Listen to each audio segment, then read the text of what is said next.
Hello दोस्तों, मेरा नाम विशेष मलिक है। इस वीडियो में हम लोग यूज़र मेल बॉक्स के लिए कोटा और रिटेंशन सेटिंग कैसे कॉन्फ़िगर करते हैं ये डिस्कस करने वाले हैं।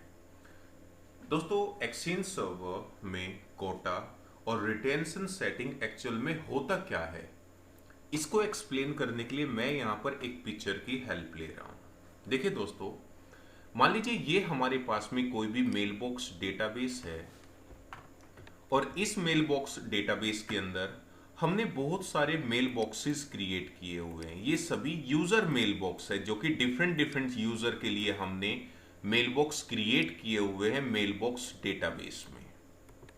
अब दोस्तों क्या होता है कि जब भी आप किसी भी यूजर का मेल बॉक्स क्रिएट करते हैं मेल बॉक्स डेटाबेस में, तो मेल बॉक्स डेटाबेस जो है उस यूजर मेल बॉक्स को अपना 2 GB का कोटा प्रोवाइड करता है या साइज प्रोवाइड करता है कि ये यूजर अपने मेल बॉक्स के द्वारा जो भी मेल सेंड और रिसीव कर रहा है या जो भी कॉन्टेक्ट सेव कर रहा है या फिर जो भी अपॉइंटमेंट सेव कर रहा है, उसके लिए ये मेल बॉक्स डेटाबेस का 2 GB तक का साइज यूज कर सके। इससे ज्यादा वो यूज नहीं कर पाएगा बाय डिफॉल्ट। यानी कि कोई भी मेल बॉक्स डेटाबेस जो होता है वो किसी भी यूजर मेल बॉक्स के लिए 2 GB का साइज प्रोवाइड करता है ताकि ये यूजर मेल बॉक्स डेटाबेस का 2 GB तक का साइज डेटा या 2 GB तक की इंफॉर्मेशन या डेटा सेव कर सके मेल बॉक्स डेटाबेस में। लेकिन दोस्तों, अगर हम लोग चाहें या एक्सचेंज एडमिन चाहे तो इस 2 GB के कोटा को भी इंक्रीज और डिक्रीज कर सकता है अपनी रिक्वायरमेंट के अकॉर्डिंग। यहां पर मैंने आपको शो भी किया है कि मेल बॉक्स डेटाबेस जो होता है किसी भी यूजर मेल बॉक्स पर 2 GB तक का कोटा ही प्रोवाइड करता है। लेकिन दोस्तों, अगर हम लोग चाहें तो इसी साइज को हम लोग अनलिमिटेड भी डिफाइन कर सकते हैं। वो अनलिमिटेड कैसे डिफाइन करते हैं ये कुछ ही देर बाद हम लोग डिस्कस करने वाले हैं। तो पहला हमारा क्लियर हुआ कोटा, जिसके द्वारा मेल बॉक्स डेटाबेस किसी भी यूजर मेल बॉक्स के लिए साइज प्रोवाइड करता है। अब आता है रिटेंशन सेटिंग। एक्चुअल में दोस्तों रिटेंशन सेटिंग भी दो टाइप की होती है। वो कौन कौन सी होती है वो देखो जरा। सबसे पहले होती है, मान लीजिए दोस्तों यहां पर मेल बॉक्स डेटाबेस में हमने सनी यूजर का यूजर मेल बॉक्स क्रिएट किया।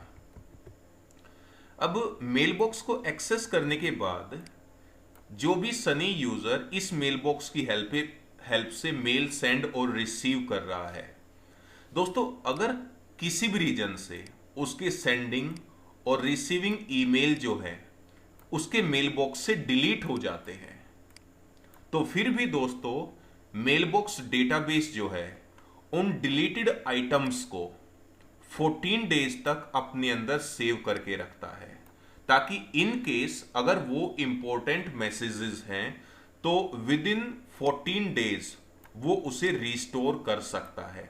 लेकिन अगर हम लोग चाहें इन नंबर ऑफ डेज को कम या ज्यादा भी कर सकते हैं। नेक्स्ट आता है keep deleted mail box for 30 days. अब इसका क्या मीनिंग है? देखिए, जितने भी यूजर मेल बॉक्स होते हैं वो सभी मेल बॉक्स डेटाबेस के अंदर ही क्रिएट होते हैं। अगर किसी भी रीजन से कोई भी यूजर मेल बॉक्स अगर डिलीट हो जाता है तो फिर भी मेल बॉक्स डेटाबेस के अंदर बाय डिफॉल्ट वो 30 डेज तक सेव रहेगा ताकि विद इन 30 डेज कोई भी यूजर इस डिलीटेड मेल बॉक्स से रिकनेक्ट होके इस मेल बॉक्स को दोबारा से यूज कर सके। तो ये कुछ retention setting by default configure होती है, हमारे मेल बॉक्स डेटाबेस पे भी होती है, के साथ साथ वो यूजर मेल बॉक्स पे भी होती है। अब कैसे कॉन्फ़िगर करते हैं अपनी रिक्वायरमेंट के अंदर अकॉर्डिंग नंबर ऑफ डेज या कोटा कैसे चेंज करते हैं वो हम लोग इस वीडियो में डिस्कस करने वाले हैं। तो इसके लिए मैं आपको अपनी वर्चुअल मशीन पे लेके चलता हूं। यहां पर दोस्तों आप देख सकते हैं कि मैं एक नोड 1 के नाम से वर्चुअल मशीन यूज कर रहा हूं, जिसे मैं as a exchange server use कर रहा हूं। ये देखिए, इस पर मैंने एक्सचेंज एडमिन सेंटर ओपन किया हुआ है, जिसमें मैंने बहुत सारे मेलबॉक्स कॉन्फ़िगर किए हुए हैं। सबसे पहले अगर दोस्तों मैं आपको मेलबॉक्स डेटाबेस में चेक कराऊं, ये हम लोग सर्वर्स टैब में आए, डेटाबेस टैब में आकर यहां पर आपको आपका मेलबॉक्स डेटाबेस शो होगा। जस्ट इसको सिलेक्ट कीजिएगा, देन एडिट पे क्लिक कीजिए और यहां पर आपको ऑप्शन मिलेगा लिमिट टैब। और यहां पर दोस्तों आप देख सकते हैं कि वार्निंग साइज कितना है और सेंडिंग यानी कि कोटा, किसी भी मेलबॉक्स के लिए जो कोटा है वो क्या है, और चाहे तो हम लोग यहां से कम या ज्यादा भी कर सकते हो। के साथ साथ keep deleted item for 14 days, keep deleted mailbox for 30 days. और ये by default number of days और साइज होता है, चाहे तो हम लोग इसे कम या ज्यादा भी कर सकते हो। और यही कोटा या फिर यही रिटेंशन सेटिंग मेलबॉक्स डेटाबेस पर तो है ही, के साथ साथ यही सेम सेटिंग यूजर मेलबॉक्स पे भी अवेलेबल होती है। तो यूजर मेलबॉक्स पे चेक करने के लिए आप सबसे पहले रेसिपेंट्स टाइप में जाइएगा और यहां पर आपको मिलेगा मेलबॉक्सेस, और यहां पर जिस भी रेसिपेंट का आप कॉन्फ़िगर करना चाहते हैं उसी को आप सिलेक्ट कीजिएगा, देन एडिट पे क्लिक कीजिए। अब यहां पर आप देख सकते हैं कि हमने एडमिनिस्ट्रेटर यूजर का मेलबॉक्स एक्सेस किया है, और यहां पर आपको मिलेगा मेलबॉक्स यूजेस, सिलेक्ट कीजिएगा। और यहां पर आप लोग दोस्तों देख सकते हैं कि 2 GB जो कि मेलबॉक्स डेटाबेस के द्वारा एडमिनिस्ट्रेटर मेलबॉक्स को कोटा लिमिट प्रोवाइड की गई थी, और उसमें से कितना यूज किया जा चुका है ये आप यहां पर देख सकते हैं। और भी ज्यादा इंफॉर्मेशन लेने के लिए आप मोर ऑप्शंस पे क्लिक कीजिएगा और यहां पर देखिए जरा, use the default quota setting from the mailbox database, यानी कि एडमिनिस्ट्रेटर का जो यूजर मेलबॉक्स है वो बाय डिफॉल्ट मेलबॉक्स डेटाबेस की कोटा सेटिंग को यूज कर रहा है, जो कि 2 GB है।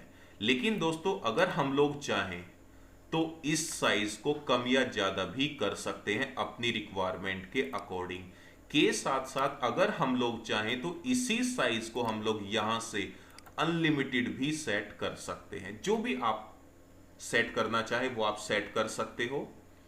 के साथ साथ यहां से retention setting, use the default retention setting from the mailbox database, यानी कि रिटेंशन सेटिंग भी बाय डिफॉल्ट कोई भी यूजर मेलबॉक्स जो होता है वो यूजर डेटाबेस की ही मेलबॉक्स डेटाबेस की ही यूज करता है।